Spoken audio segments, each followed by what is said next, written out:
คิดทอดผู้บ่าวเบิ่งลำโค้งพดโค้งไหลลงยา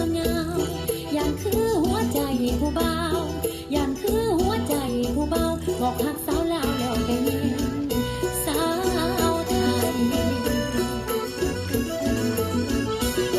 หากอายบ่มีใจสองคงมีงานดอกของสาวลาวบ่าวไทยลำโค้งหรือสิมาพวงใจกันใส่ได้ละเพียงแล้วกับไทยก็มีความหมายสิกันใจสองเฮาก็มีความหมายสิกันใจ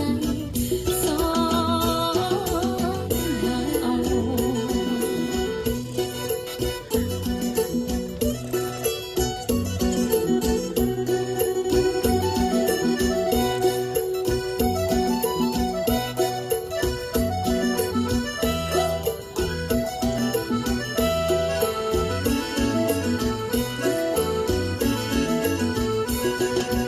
ลมบอยบอยยืนใจลอยคิดทอดผู้บ่าว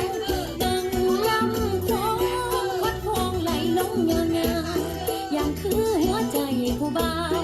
อย่างคือหัวใจผู้บ่าวบอกหักสาวลาวแล้วเป็นแยังสาวไทยหากอายบ่มีใจสองคงมีงานดอกของสาวลาวบ่าวไทยลำโค้งหรือสิมาพวงใจ